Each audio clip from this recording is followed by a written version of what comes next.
बिस्मिल्लाहिर्रहमानिर्रहीम। इल्म व मार्फत में हसूल कमाल हज़रत मसीह मऊद व मेहदी मसूद अलैहिस्सलाम फरमाते हैं, मेरे फ़िरक़ा के लोग इस कदर इल्म व मार्फत में कमाल हासिल करेंगे कि अपनी सच्चाई के नूर और अपने दलाइल और निशानों के रूह से सबका मुंह बंद कर देंगे। सो इसे सुनने वालों, इन बातों को याद रखो और इन पेश खबरियों को अपने संदूकों में महफूज रख लो। ये खुदा का कलाम है जो एक दिन पूरा होगा। अल्लाह ताला की राह में अपनी ज़िंदगियाँ वक़्फ़ करो।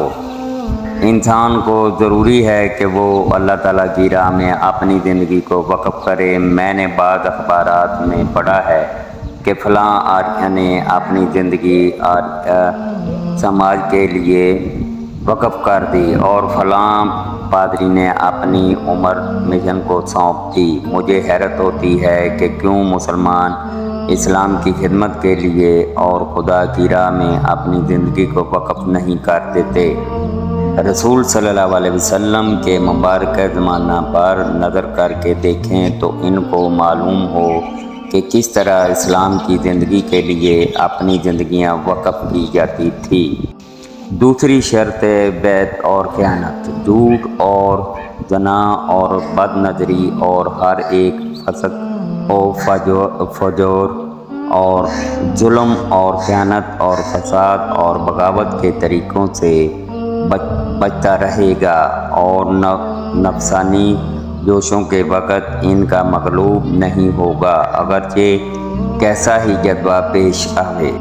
मुनाफ़िक़ की 3 अलामतें। हज़रत सल्लल्लाहु अलैहि वसल्लम ने फरमाया, मुनाफ़िक़ की 3 अलामतें हैं। जब बोले झूठ बोले, जब वादा करे इसकी खिलाफ़वर्जी करे और जब इसको अमीन बनाया जाए तो ख़यानत करे।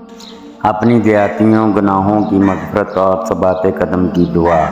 रब्बना अग़फ़िर लना ज़ुनूबना व इसराफ़ना फ़ी अमरिना व सब्ति अक़दामना वंसुरना अलल क़ौमिल काफ़िरीन। तर्जुमा, ऐ हमारे रब, हमारे गुनाह बख्श दे और अपने मामला में हमारी ज़्यादती भी और हमारे कदमों को सबात बख्श और हमें काफ़िर कौम के ख़िलाफ़ नुसरत अता कर। तमाम मखलूक़ात अल्लाह ताला की आयात हैं।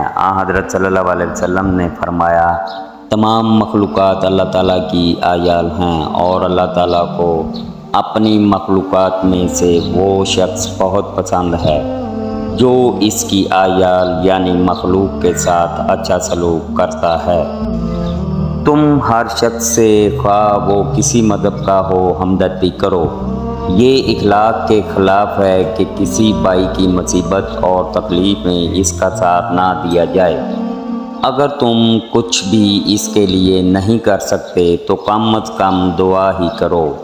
अपने तो दरकिनार मैं ये कहता हूँ कि गैरों और हिंदुओं के साथ भी आला अखलाक का नमूना दिखाओ और इनसे हमदर्दी करो। लाबती मजाज हरकत नहीं होना चाहिए। अल्लाह की राह में खर्च करो। ये जहान ख़त्म हो जाएगा मगर अगला जहान ख़त्म होने वाला नहीं, इसलिए खुदा के अनाम भी ख़त्म होने वाले नहीं। वो शख्स जो इस दुनिया में खुदा की राह में माल खर्च करने से दरेक करता है, माल इसके काम नहीं आएगा। जब दफन करके आएंगे तो खजाना भी इसके साथ दफन नहीं कर देंगे और अगर ऐसा कर भी दें तो इसे फ़ायदा क्या हो सकता है। रात की इबादत की फजीलत। जब कोई शख्स रात को बेदार होता है और अपनी बीवी को भी बेदार करता है, फिर वो दोनों दौर का अदा करते हैं तो अल्लाह का कसरत से जिक्र करने वालों में इनका नाम लिखा जाता है।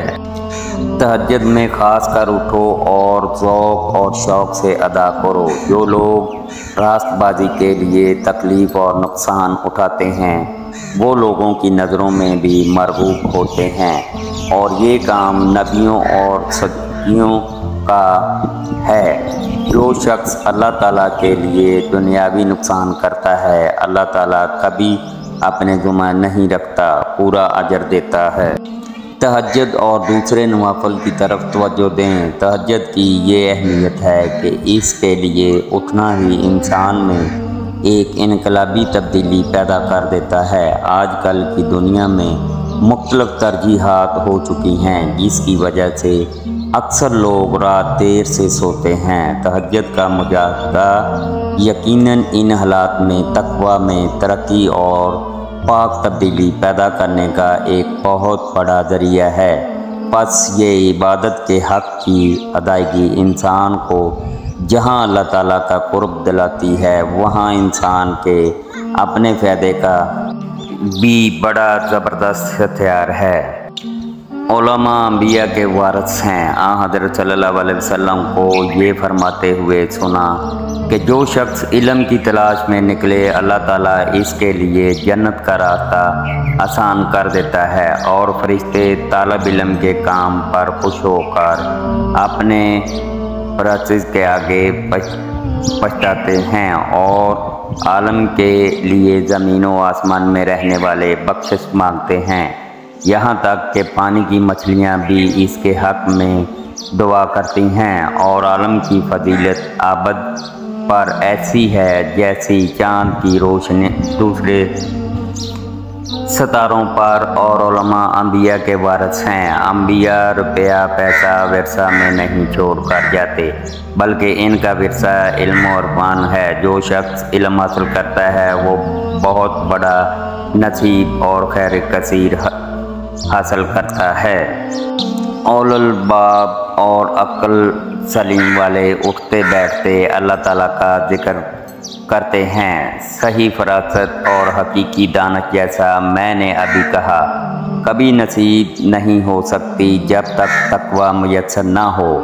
اگر تم کامیاب ہونا چاہتے ہو تو عقل سے کام لو، فکر کرو، سوچو، تدبر اور فکر کے لیے قرآن کریم میں بار بار تاکیدیں موجود ہیں۔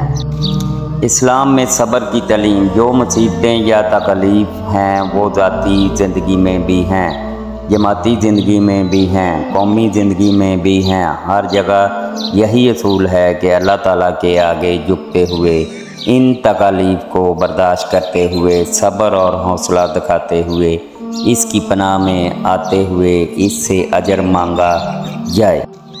جو واقعی طور پر خدا کی طرف سے ہوتا ہے وہ روز بروز ترقی کرتا اور بڑھتا ہے۔ اللہ جل شانہ جس کو معبود کرتا ہے اور جو واقعی طور پر خدا کی طرف سے ہوتا ہے وہ روز بروز ترقی کرتا اور بڑھتا ہے، اور اس کا سلسلہ دن بدن رونق پکڑتا جاتا ہے، اور اس کے روکنے والا دن بدن تباہ اور ذلیل ہوتا جاتا ہے، اور اس کے مخالف اور مکتب آخرکار بڑی حسرت سے مرتے ہیں۔